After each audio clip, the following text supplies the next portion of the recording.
Hello साथियों, नमस्कार। मैं हूं रोहित और आप सभी लोगों का एग्जाम स्पॉट 95 पे स्वागत है। दोस्तों, अभी तक हमारे चैनल को सब्सक्राइब नहीं किया तो प्लीज़ यार सब्सक्राइब जरूर करिए और सपोर्ट करिए हमें, ताकि हम आगे की क्लासें जो हैं वो लाइव आकर आपको प्रोवाइड करा सकें।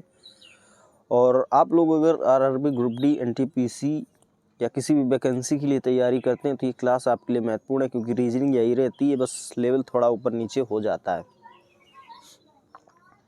ये क्लास आप करते हैं तो आपको यहाँ पे 30 नंबर आपके पक्के हो जाते हैं। और ये जो पिछले 98-99 शिफ्टों में जो एग्ज़ाम हुआ था, अगर उनको भी करके आप एग्ज़ाम में बैठते हैं तो आप एक अच्छा खासा स्कोर बना पाएंगे।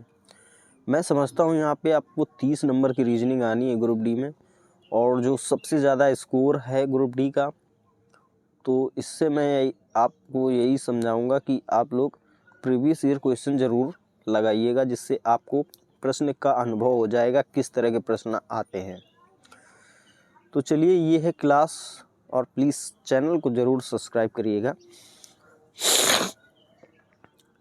अभी देखिए, इसका संबंध अगर इससे है, वही संबंध इसका इससे है, तो वो आगे ऑप्शन में 4 ऑप्शन दिए हैं, इनमें भी बताना है कि कौन सा ऑप्शन किससे संबंधित है।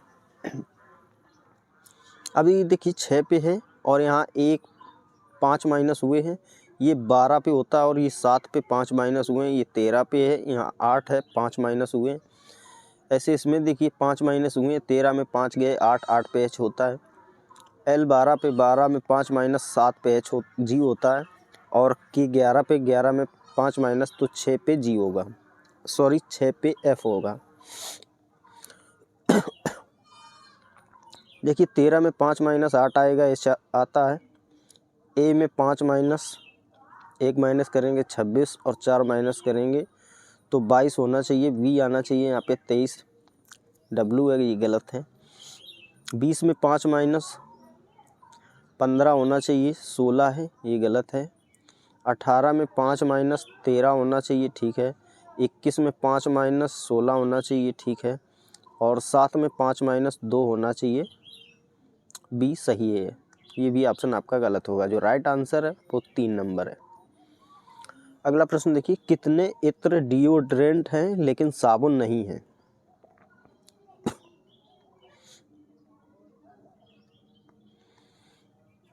देखिए डिओड्रेंट वो इस खाने में है, और जो साबुन है वो त्रिभुज में है। इसमें साबुन है और ये है परफ्यूम।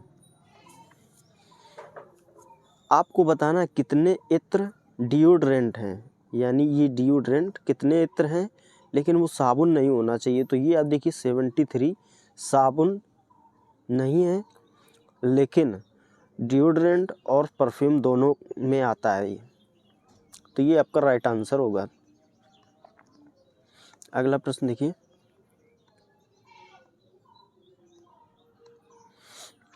एक निश्चित कूट भाषा में इसको ये लिखा जाता है, आगे इसको ये लिखा जाता है, तो इसी प्रकार इसको क्या लिखेंगे? अब देखिए, इसको पहले हम लिख लेंगे NRDLGVSZ, इसको लिखते हैं SPECTRUM।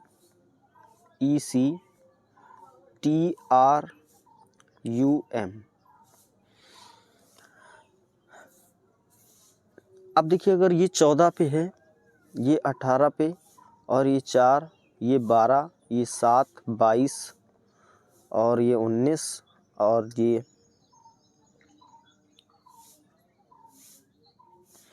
माफ़ी चाहूँगा दोस्तों, ये यहाँ पे नहीं, ये पीछे होगा, आगे शुरुआत इससे हुई है। देखिए इसका संबंध जो है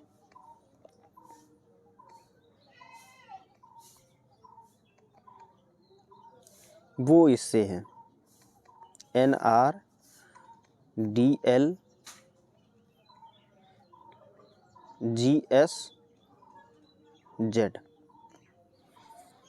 अब ये देखिए 19 पे है, 15, 13, 5, 23, 8, 1 और 20, ये है 14, 18, 4, 12, 7, 19 और 26।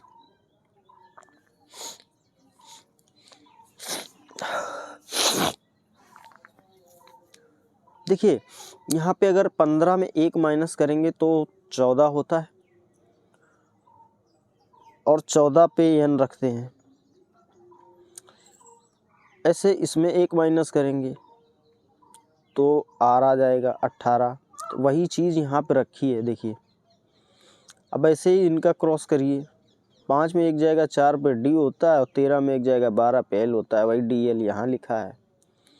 ये अगर 22 होगा यहाँ पे, और ये हो जाएगा 8, इसमें माइनस करेंगे तो 7। अब यहाँ हो जाएगा g और यहाँ हो जाएगा v, यहाँ बीच में v और है, तो ये gv यहाँ पे है। अब इसमें देखिए 1 माइनस करेंगे तो 26 आएगा, 26 पे होता है z, और यहाँ पे 1 माइनस करेंगे 19 पे आता है s, तो ये यहाँ पे है, यानी क्रॉस हो रहा है इसका। अब इसको क्रॉस चेक करने के लिए आप ये इन दो को उठाइए और p को आगे करिए, s को पीछे करिए। अब देखिए p में 1 माइनस जाएगा, ये 16 पे 15 पे o होता है, ठीक है। ऐसे s में 1 माइनस करेंगे r आएगा 18 पे, ठीक है। ये यहाँ पे c है, आगे 1 माइनस करेंगे तो b आता है, आगे b आ जाएगा। और ये e है तो e यहाँ पे 1 माइनस करेंगे d आ जाएगा, ठीक है। ऐसे ही इसमें r में 1 माइनस करेंगे 18, और t में 1 माइनस करेंगे तो 19, तो 18, और यहाँ पे हो जाएगा q, और ये हो जाएगा 19 पे s। ऐसे इसमें देखिए m आगे आ जाएगा, m में 1 माइनस करेंगे 12 पे l है, ठीक है। और यहाँ पे 21 में 1 माइनस करेंगे 20 आएगा, t पीछे है। अब ऐसे ही यहाँ पे देखिए यस होता है 19 पे, 1 माइनस करेंगे 18 पे r आएगा। ये होता है 9 पे, 1 माइनस करेंगे h आ जाएगा 8 पे। ऐसे इसमें देखिए क्रॉस कराना है, इसमें 1 माइनस करेंगे 20 पे t आएगा, और t में 1 माइनस करेंगे यहाँ s आ जाएगा, HRTS इसमें भी है, इसमें नहीं है, ये दोनों ऑप्शन गलत हो गए। अब इसमें देखिए 20 में 1 माइनस करेंगे तो यहाँ पे s आ जाएगा, और इसमें 1 माइनस करेंगे यहाँ पे z आ जाएगा, SZ। अब देखिए इसमें यहाँ पे डबल s है, ठीक है, यहाँ भी डबल s है, और यहाँ पे z है, यहाँ पे सिंगल s है। इसको ख़त्म करिए आप, ये वाला आंसर आपका सही हो जाएगा। उपरोक्त श्रृंखला में ऐसे कितने प्रतीक हैं जिनमें से प्रत्येक के ठीक पहले एक अक्षर है और ठीक बाद एक प्रतीक है? अब देखिए यहाँ पे अगर इस प्रतीक को लेंगे तो बाद पहले तो एक अक्षर है, लेकिन बाद में इसके प्रतीक नहीं है। जहाँ पे 2 प्रतीक हों लास्ट में और आगे एक अक्षर हो, वो ऑप्शन आपका सही होगा। जैसे यहाँ पे देखिए ये एक प्रतीक लेते हैं %, इसके आगे एक अक्षर है, बाद में प्रतीक है, और आगे देखिए एक ये हो गया। अब एक यहाँ देखिए अगर @ को ले लेते तो आगे एक अक्षर है, बाद में एक प्रतीक है। तो यहाँ पे देखिए टोटल 2 ही ऐसे प्रतीक हैं जिनके आगे एक अक्षर और बाद में एक प्रतीक है, तो ये 2 वाला आपका राइट आंसर हो जाएगा। अगला प्रश्न देखिए, यदि संख्या इसके प्रत्येक अंक को आरोही क्रम में बाएं से दाएं की ओर व्यवस्थित किया जाए तो मूल संख्या की तुलना में कितने अंकों की स्थिति अपरिवर्तित रहेगी?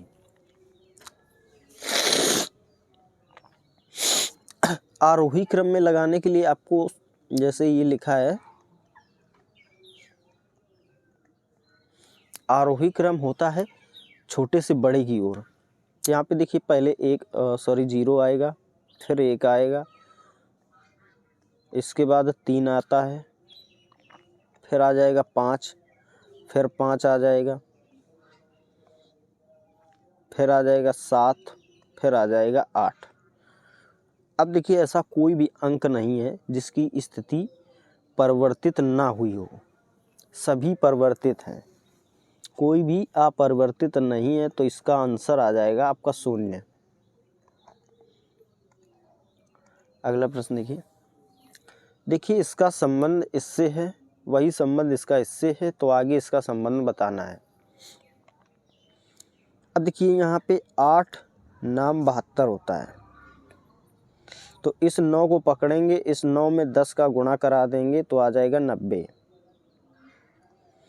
अब यहाँ पे इस 10 को पकड़ेंगे तो और गुणा करा देंगे 11 से तो आ जाएगा 110। अब इस 11 को पकड़ेंगे और यहाँ पे इसके बढ़ते हुए क्रम में 12 से गुणा करा देंगे तो 132 आ जाएगा।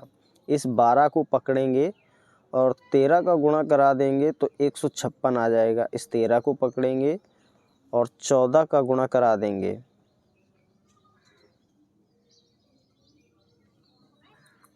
नहीं कुछ गड़बड़ हुआ यहाँ पे।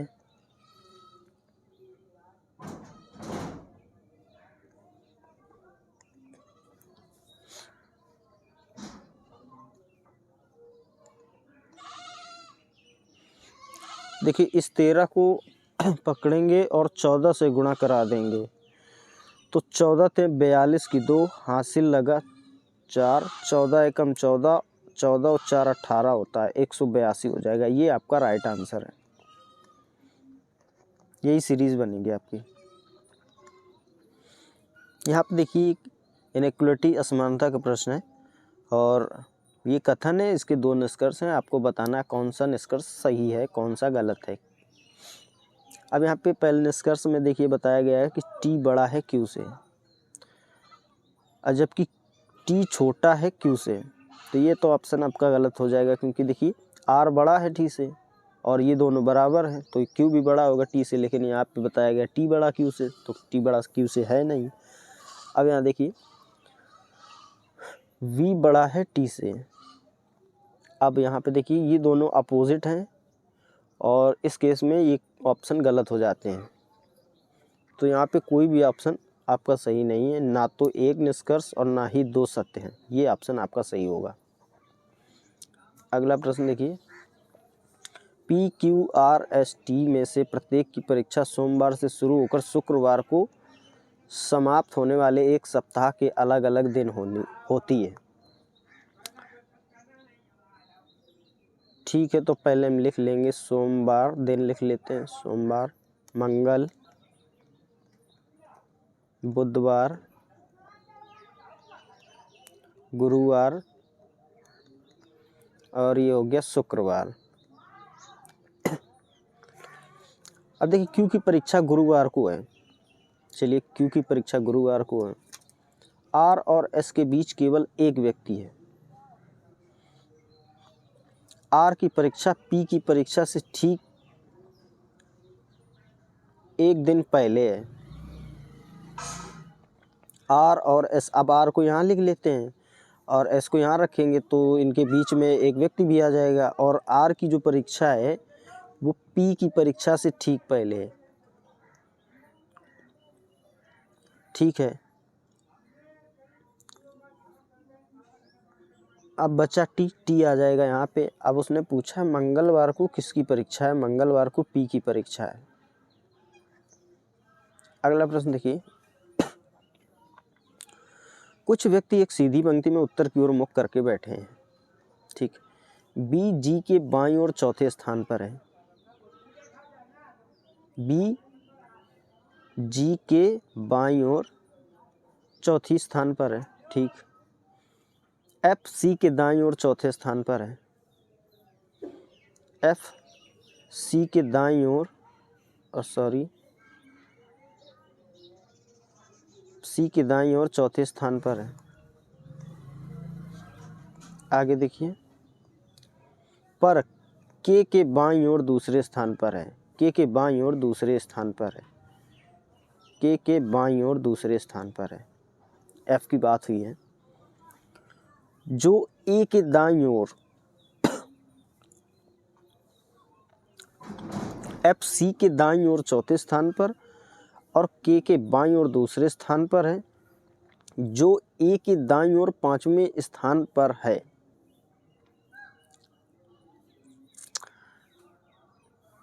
ए की बात हो रही है, और जो जब लगा हो तो वो सी के लिए होता है। ए के दाएं 5वें स्थान पर है।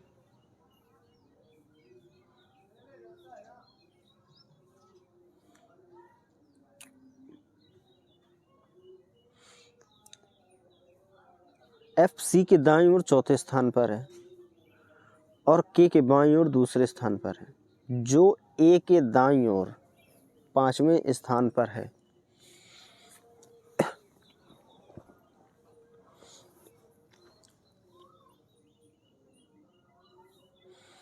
ए के दाईं ओर पांचवें स्थान पर एफ की बात कर लेते हैं। पहले एफ पांचवें स्थान पर रखेंगे। देखिए 1 2 3 4 5 पांचवें स्थान पर है, ठीक है।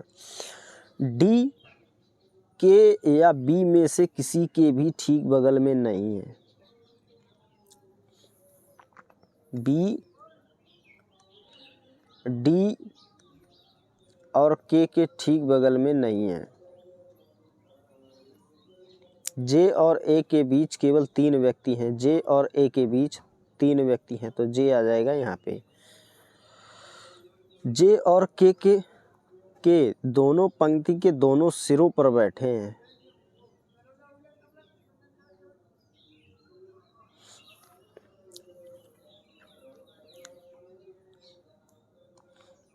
अब इसको यहाँ से जे को हटाएंगे। अब ये दोनों जब पंक्ति के सिरों पर बैठे हैं तो ये यहाँ पे होगा नहीं, इसको फिर से बनाएंगे।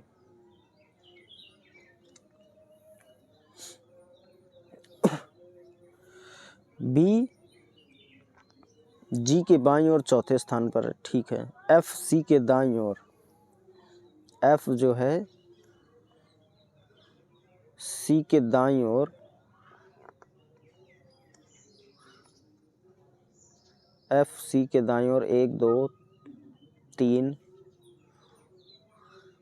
4 चौथे स्थान पर एफ है और के बाईं ओर दूसरे स्थान पर है।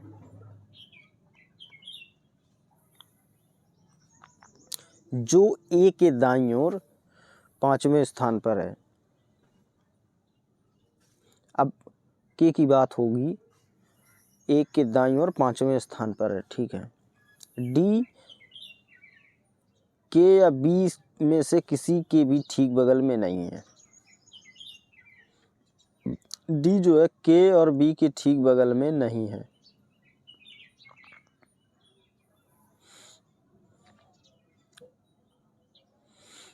जे और ए के बीच केवल 3 लोग हैं। जे और ए के बीच केवल 3 लोग हैं, ठीक है। जे और के दोनों पंक्ति के दोनों सिरों पर बैठे हुए हैं, ठीक। जी सी के दाईं ओर दूसरे स्थान पर है।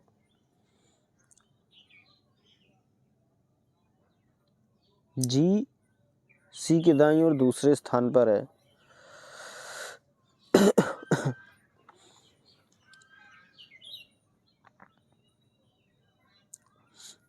अब देखिए यहाँ पे ए को अगर हम के सापेक्ष लिए थे तब ये नहीं बना। अब अगर सी के सापेक्ष हम ए को ले लेते हैं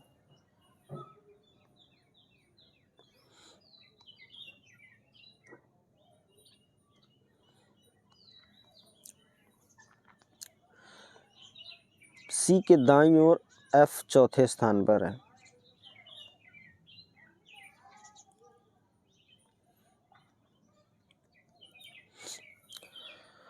और के बाईं ओर दूसरे स्थान पर है। यहाँ पे के हो जाएगा। जो ए के दाईं ओर पांचवें स्थान पर है। अब सी की बात करेंगे, 1 2 3 4 और पांचवा ये हो जाएगा। तो 1 2 3 4 5 6 7 8 9 10 11 12।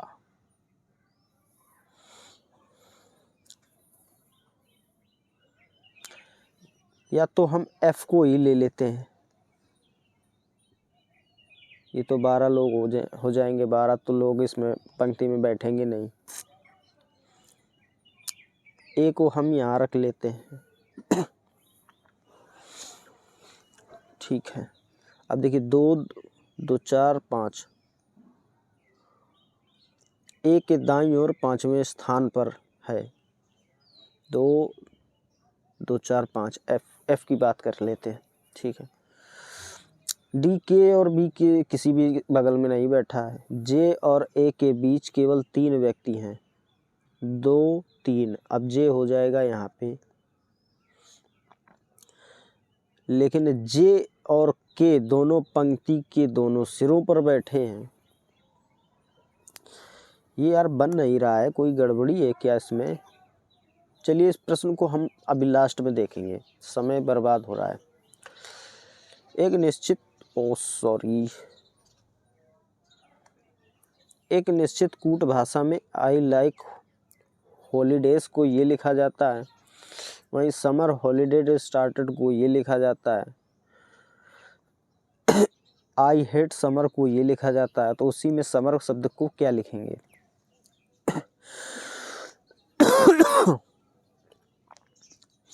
देखिए आई लाइक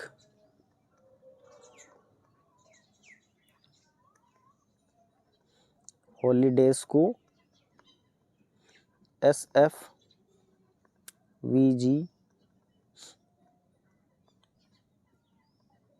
लिखते हैं।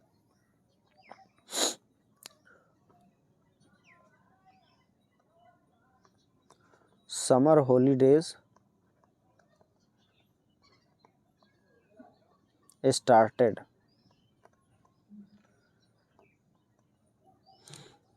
NJTUMK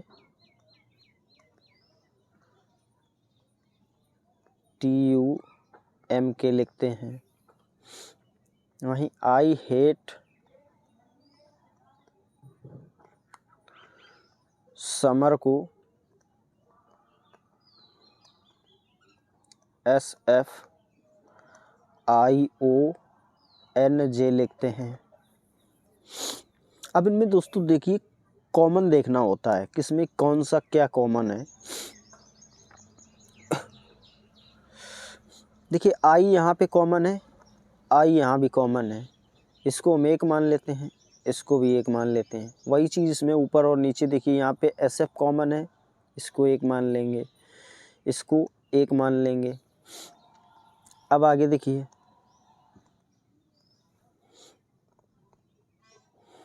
यहाँ पे देखिए ये समर, इसमें इसको 2 मान लेते हैं, ये समर यहाँ पे ये कॉमन है, 2 मान लेंगे।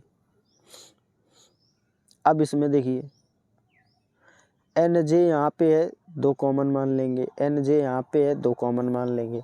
तो जब समर का दोनों का कॉमन मिल रहा है तो ये NJ जो होगा वो आपका राइट आंसर हो जाएगा, NJ आपका राइट आंसर है। अगला प्रश्न देखिए,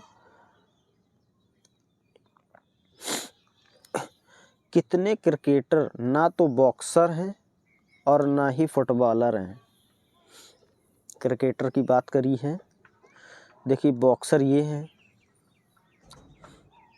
तो ये होंगे नहीं, ये होंगे नहीं, ना तो फुटबॉलर और ना बॉक्सर, ये फाइनलिस्ट की बात नहीं होगी क्योंकि वो केवल 5 में है, वो सब में आता है। अब ये देखिए, ये क्रिकेटर जो वृत्त वाले खाने में यहाँ पे 3 बच रहा है, ये ना तो बॉक्सर है ना क्रिकेटर है, तो 3 ये हो जाएगा। अब यहाँ देखिए 12, ये ना तो क्रिकेटर ना ही फुटबॉलर हैं, सॉरी ये ना तो फुटबॉलर है ना ही बॉक्सर हैं, तो ये हो जाएगा आपका 15 आपका राइट आंसर हो जाएगा। अगला प्रश्न,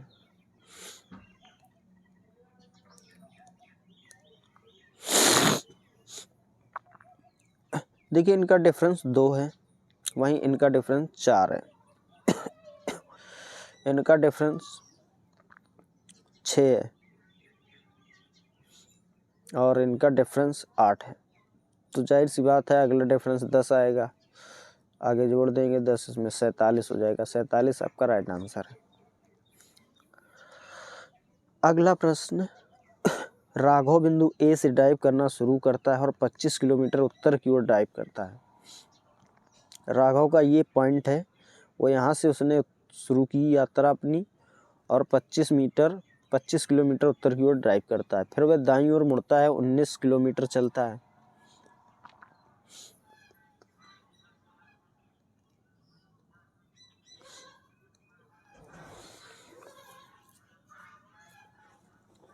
फिर वह दाईं ओर मुड़ता है, 19 किलोमीटर ड्राइव करता है। दाईं ओर मुड़ता है और 40 किलोमीटर ड्राइव करता है। अब फिर से उसने दायां मोड़ लिया और 40 किलोमीटर चला। फिर वह दाईं ओर मुड़ता है और 30 किलोमीटर चलता है। फिर वो दाईं ओर मुड़ा और 30 किलोमीटर चला। वह अंत में दाईं ओर मुड़ता है और 15 किलोमीटर चलता है।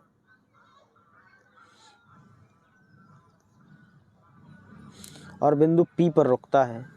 ये जो बिंदु है ये P बिंदु आ गया। बिंदु P से एक सीधी रेखा में बिंदु A तक पहुंचने के लिए उसे कितनी दूर और किस दिशा में ड्राइव करना होगा। देखिए दिशा की बात करें A तक पहुंचने के लिए तो उसे पूर्व दिशा की ओर चलना होगा। दिशा आ गई आपकी पूर्व, तो ये पश्चिम वाला नहीं होगा और उत्तर वाला आंसर नहीं होगा। अब देखिए 40 ये है और अगर इसकी दूरी ये 15 है तो ये वाली दूरी भी 15 हो जाएगी, यानी वो लगभग इसके सामने आ गया है P।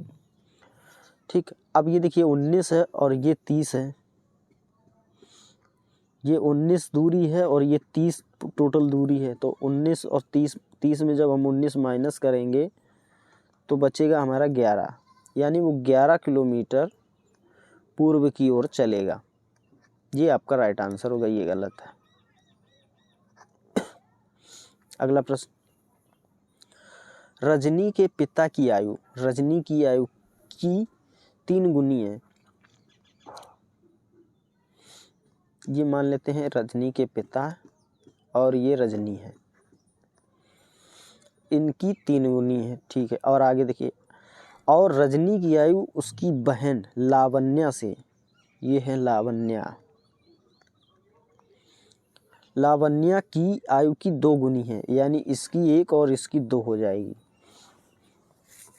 तो हम इसको x मान लेते हैं पहले, जिससे हमें आसानी रहेगी प्रश्न को करने में।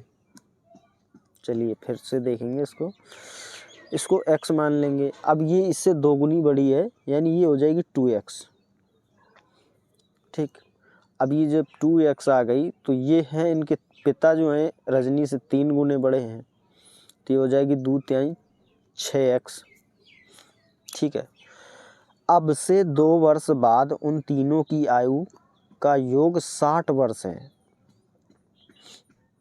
अब जो तीनों लोग हैं उनकी आयु का योग जो है वो 60 वर्ष है, मतलब अब से 2 वर्ष बाद। तो वर्तमान में आने के लिए 2 वर्ष घटाना पड़ेगा हमें।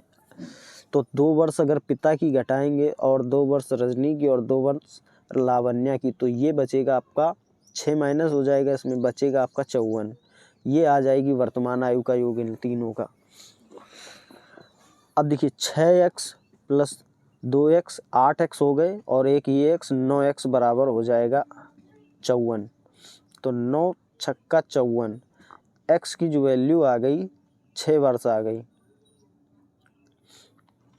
अब पूछिए रजनी की वर्तमान आयु ज्ञात कीजिए। रजनी की वर्तमान आयु 2x, अब जब 2x में हम x की वैल्यू रखेंगे तो ये आ जाएगी 12 वर्ष आपकी।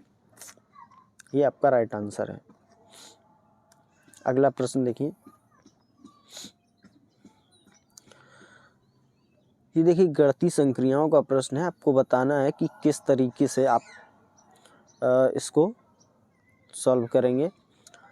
तो हमारे हिसाब से देखिए, अगर 15 और 12 का गुणा करेंगे तो 15 दूनी 30 की 0, 15 एकम 15 3 18, 180 और गुणा 2 करा देते हैं तो 360 हो जाता है। ऐसे इसका देखिए 12 पंचे 60 गुणा 2 करा दीजिए तो हो जाएगा 120। वही ऑप्शन में देखिए 13 तियां 39 और 2 करा देंगे तो 78 आ जाएगा। ये तो ऑप्शन गलत है। 12 16 यहाँ 4 है तो 12 16 का गुणा कराएंगे तो बहुत अधिक होगा, ये भी ऑप्शन गलत होगा।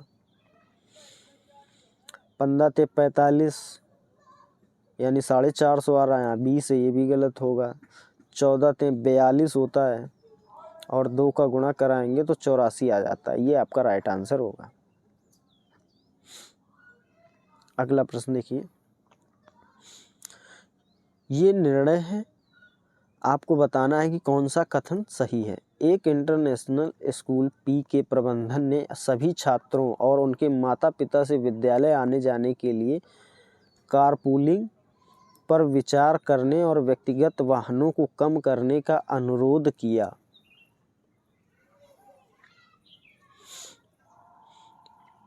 ठीक, अब देखिए, चूंकि अधिकांश छात्र व्यक्तिगत वाहनों का उपयोग करते हैं, इसलिए पिछले कुछ महीनों से यातायात की समस्या बढ़ रही है। ठीक है, ये आपका सही होगा। जिस इलाके में स्कूल पी स्थित है वहाँ पिछले 4 महीनों में आधी रात के लगभग कार चोरी की 3 घटनाएं हुई हैं। ये भी समस्या हो सकती है, लेकिन हम इसको पूरी तरीके से नहीं कहेंगे, इसलिए ये दोनों निर्णय का समर्थन नहीं करते, गलत है। करते हैं। कथन 1 निर्णय का समर्थन नहीं करता है, लेकिन कथन 2 निर्णय का समर्थन करता है, ये भी गलत है। ये देखिए, अब कथन 1 निर्णय का समर्थन करता है, लेकिन कथन 2 तटस्थ है, यानी इसके कुछ अधीन है। ये ऑप्शन आपका सही होगा। कथन 1 तटस्थ है, लेकिन कथन 2 निर्णय का समर्थन करता है, जबकि निर्णय का समर्थन 1 करता है और दूसरा तटस्थ है। ये ऑप्शन गलत होगा। जो तीसरा वाला है आपका, ये राइट आंसर है। अगला देखिए, ABCDEFG और H एक वर्गाकार मेज के चारों ओर केंद्र की ओर मुख करके बैठे। एक वर्ग के आकार की मेज है। अब जाहिर सी बात है, 8 लोग होंगे तो 4 कोनों पर होंगे और 4 भुजाओं के मध्य में।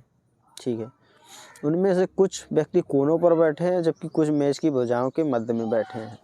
ठीक, बी एच के बाईं ओर तीसरे स्थान पर बैठा है। बी किसी एक कोने पर बैठा है। बी को हम कोने पर बिठा लेते हैं। बी एच के बाईं ओर तीसरे स्थान पर है। एच यहाँ हो जाएगा 1 2 3, तीसरे स्थान पे बी आ जाएगा। जी किसी भी कोने पर नहीं बैठा है। ठीक है, सी जी के दाईं ओर दूसरे स्थान पर है। जी बी के ठीक बगल में नहीं बैठा है। अब यहाँ से पॉइंट क्लियर हो गया। जी जो है वो बी के बगल में यहाँ और यहाँ नहीं होगा। यहाँ पे एच विराजमान है तो जी यहाँ आ जाएगा, क्योंकि वो किसी कोने पर नहीं बैठा है। सी जो है जी के दाईं और दूसरे स्थान पर है, तो सी के दाएं दूसरे स्थान पर सी आ जाएगा। आगे देखिए, डी और ई के बीच केवल 3 व्यक्ति बैठे हैं।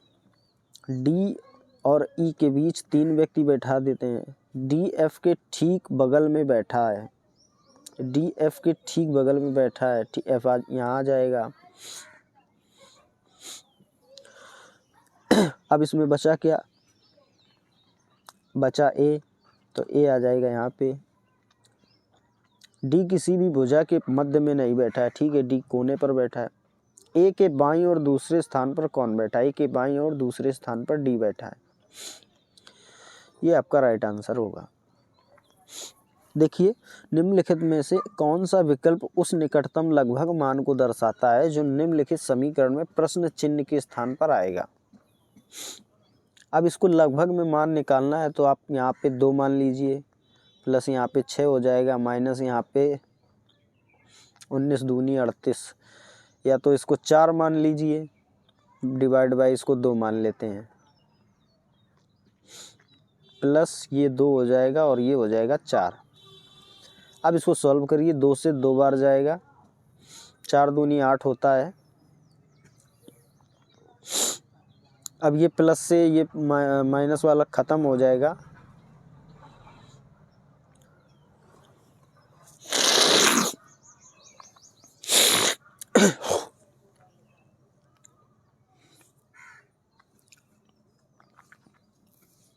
ये यार, इसका इतना ज़्यादा ऑप्शन कैसे हो सकता है? हैं?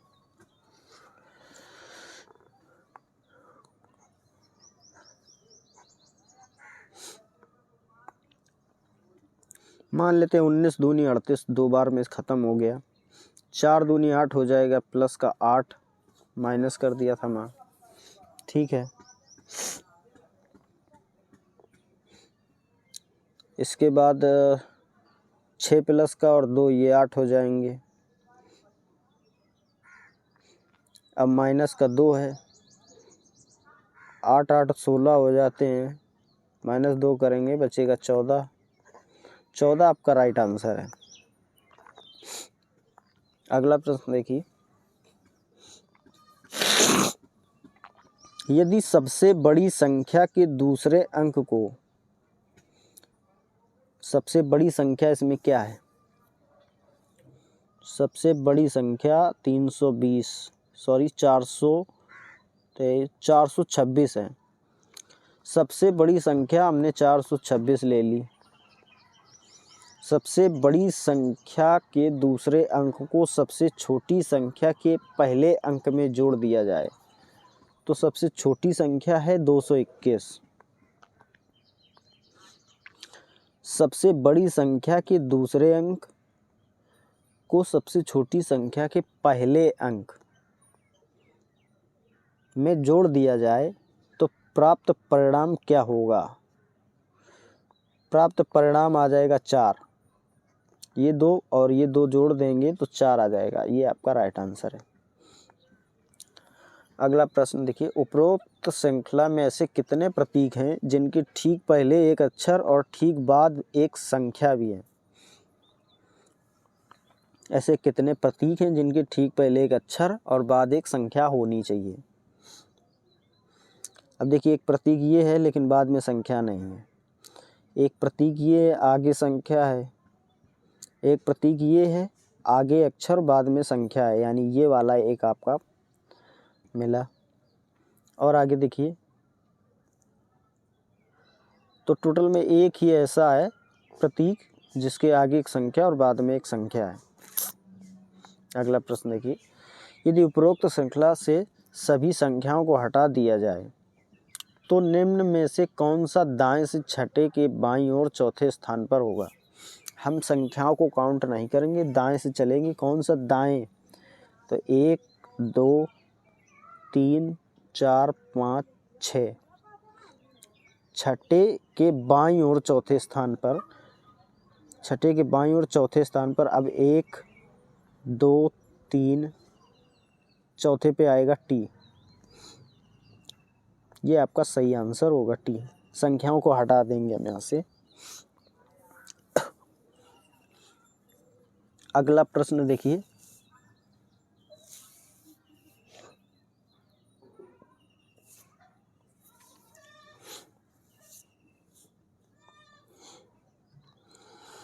ये रिक्त स्थान है, आपको यहाँ पे भरना है। देखिए, यहाँ पे डी से पहले एल आया है तो यहाँ पे एल रख लेंगे, तो एक आ जाएगा एल आपका। अब 4 4 के भाग में हम इसको डिवाइड कर लेते हैं। पहले 2 2 4, 2 2 4, 2 2 4 आएगा, ठीक है। अब देखिए, यहाँ पे ओल्ड लिखा है, यहाँ भी ओल्ड हो गया, इसमें भी देखिए ओल्ड है, तो यहाँ पे भी लास्ट में डी आएगा। अब आगे देखिए, यहाँ पे डी था, यहाँ पे सी कर लेते हैं क्योंकि यहाँ बी है। अब देखिए डी सी, तो यहाँ आ जाएगा सी, आगे बी है और इसके बाद यहाँ पे आएगा ए, तो L C A D, L C A D, ये तीसरा वाला आपका राइट आंसर होगा। अगला प्रश्न देखिए, इसमें 6 से डिवाइड किया तो 216 आया, इसमें 6 से डिवाइड किया तो 36 आया, 6 में फिर से 6 से डिवाइड किया तो 6 आया। ऐसे इसमें देखिए, ये 6 का वर्ग, अच्छा इस ओर से इसको काउंट करेंगे तो ये 36 6 का वर्ग है और 216 6 का गुणा 6 में किया तो 36 आया, फिर 36 में 6 का गुणा किया 216, 216 में 6 का गुणा किया तो 1296 आया। ऐसे इसमें 6 में 6 का गुणा 36, फिर 36 में 6 का गुणा करेंगे तो आ जाएगा 216। ये ऑप्शन आपका 216 वाला सही है।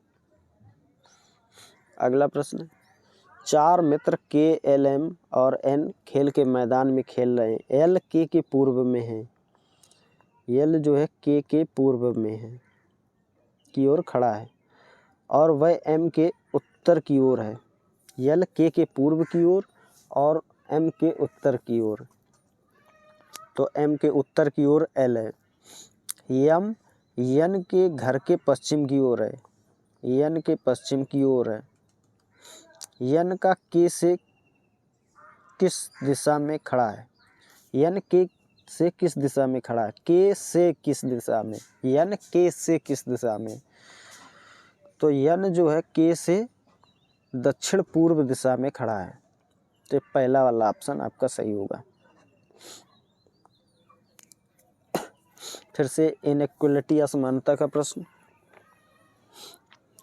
देखिए, एल बड़ा है सी से, एल यहाँ है, एल बड़ा है आई से, आई बड़ा है एफ से, एफ बराबर है सी के, तो एल बड़ा होगा सी से, क्योंकि देखिए एल सबसे बड़ा है। आर बड़ा है आई से, अब आर बड़ा है ए से, ए बड़ा है सी से, सी बराबर एफ के। अब यहाँ पे दोनों ये सिंबल दोनों अपोजिट हो गए, अपोजिट वाले हमेशा गलत होते हैं, तो यहाँ पे केवल निष्कर्ष एक फॉलो होगा। 3 नंबर ही आपका राइट आंसर है।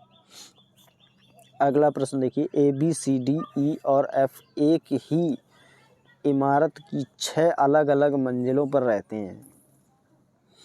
ठीक है, मान लेते हैं 1 2 3 4 5 और 6। इमारत की सबसे निचली मंजिल का क्रमांक 1 है, उसके ऊपर की 2 है और उसके प्रकार आगे 6 तक है। एफ किसी सम संख्या क्रमांक वाली मंजिल पर रहता है। मान लेते हैं एफ 6 या 4 या 2 पे रहता है, लेकिन मंजिल 4 पे नहीं रहता है। एफ और बी के बीच केवल 2 व्यक्ति हैं। अब अगर एफ को यहाँ रख लेते हैं और बी को बी यहाँ आ जाएगा। अभी रखा है हमने एफ को, ठीक। ए ई के ठीक नीचे है, ए ई के ठीक नीचे। अब ये 2 स्थान एक साथ बच रहे हैं, तो ये यहाँ आ जाएगा। ई सम क्रमांक वाली मंजिल पर रहता है, ठीक है। एम सम क्रमांक, ना तो ए और ना ही डी सबसे निचली मंजिल पर रहता है, तो डी आ जाएगा यहाँ पे। ए यहाँ आ ही चुका है, बचा क्या, ए बी सी, सी बचा, सी आ जाएगा यहाँ पे। मंजिल क्रमांक 4 पर कौन रहता है, मंजिल क्रमांक 4 पर ई रहता है। ये आपका राइट आंसर होगा। ये देखिए कथन और ये है निष्कर्ष, आपको बताना है।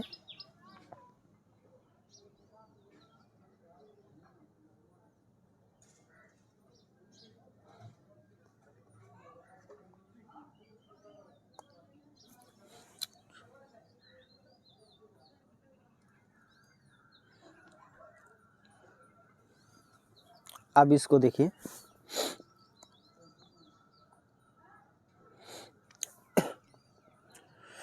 यह कथन बनाएंगे। कुछ शिक्षक प्रोफेसर हैं, कुछ जो शिक्षक हैं ये शिक्षक, ये हो गए प्रोफेसर। कुछ शोधार्थी शिक्षक हैं, अब कुछ शोधार्थी जो हैं वो शिक्षक हैं, अब ये हो गए शोधार्थी। सभी प्रोफेसर शोधार्थी हैं। ये किस प्रकार से पूछ रहा है यार, इसको फिर से बनाएंगे हम।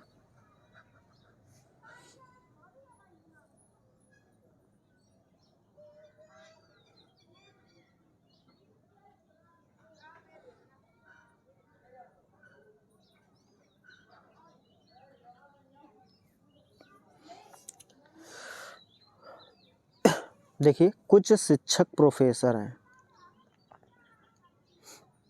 कुछ जो शिक्षक हैं प्रोफेसर हैं। अभी लास्ट वाला हम लेंगे पहले। सभी प्रोफेसर शोधार्थी हैं, ठीक है।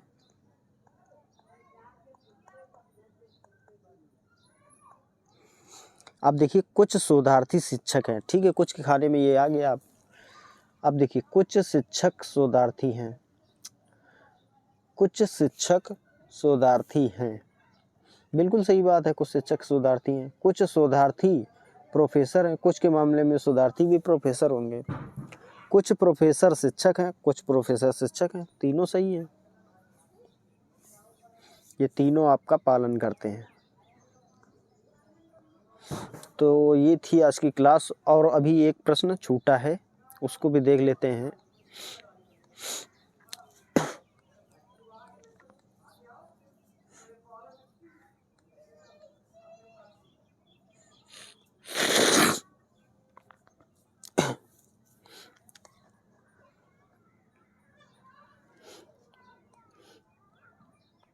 देखिए इसमें कहाँ पे गड़बड़ी हो रही है या प्रश्न में गड़बड़ी है।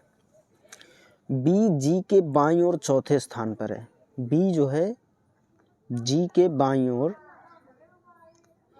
1 2 3 4, ठीक।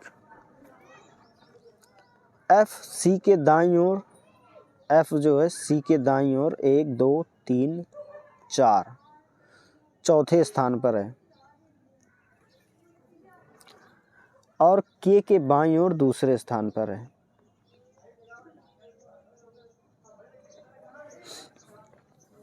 जो ए के दाईं ओर 5वें स्थान पर है,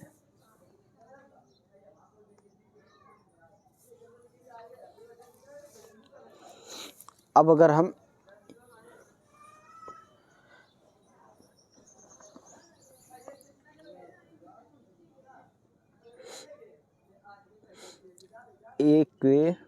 जो ए के दाईं ओर 5वें स्थान पर है, अब जो लगा है तो पहले एफ की बात करेंगे हम, फिर सी की, फिर के की। अगर देख लेते हैं ए के दाईं ओर 5वें स्थान, 1 2 3 4 5वें स्थान पे एफ है, एफ रख लेते हैं, ठीक। डी के या बी में से किसी के भी ठीक बगल में नहीं है, डी बी और के ठीक बगल में नहीं है। जे और ए के बीच केवल 3 लोग हैं, जे और ए के बीच 3 लोग हैं, तो 3 और 3 6, 3 त्रिका 9, 3 चौको 12 लोग हो रहे हैं। ऑप्शन में 12 लोग नहीं है, जबकि पंक्तियों में व्यक्तियों की कुल संख्या पूछी है, तो ये तो नहीं होगा। अब हम ए को सी के सापेक्ष रखेंगे,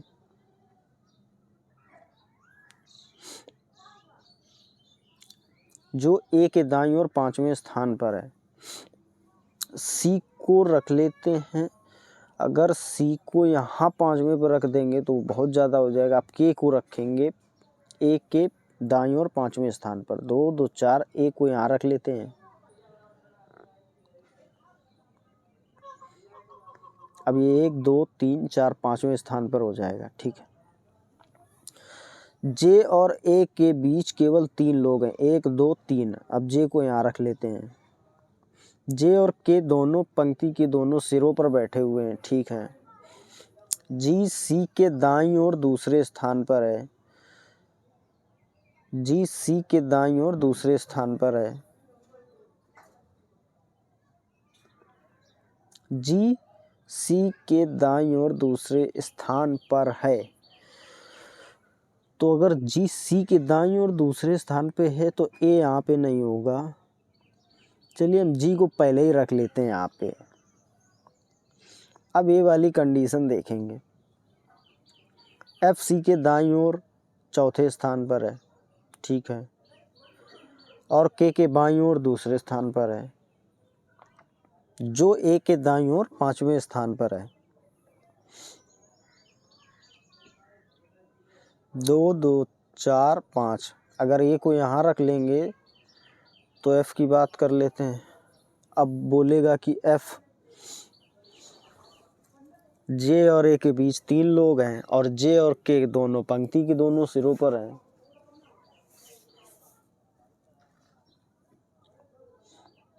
अब हो जाएंगे 3 3 6, 3 तिरका 9 और 3 चौको 12 लोग, और 12 इसमें है नहीं ऑप्शन में, और पंक्ति में कुल व्यक्तियों की संख्या पूछी है।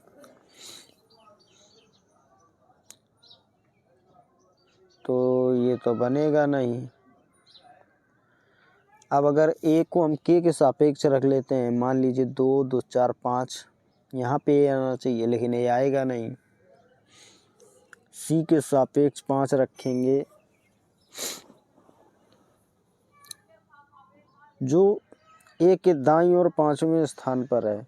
इसमें कहीं पे कोई प्रश्न में गड़बड़ी हुई है, चलिए इसको हम देख लेंगे और इसको आगे वाली शिफ्ट में आपको बता देते हैं। इसको प्रश्न में हो सकता है कुछ टाइपिंग मिस्टेक हो, तभी ये नहीं बन रहा है। तो ये आप आज की क्लास थी, और आप लोग चैनल को ज़रूर सपोर्ट करिए और सब्सक्राइब करिएगा, और ऐसे ही आप प्रैक्टिस करते रहिए। बस आपका जो एग्ज़ाम में जब बैठेंगे तो अब आपको पता चलेगा कि एग्ज़ाम में प्रश्न कैसे आते हैं।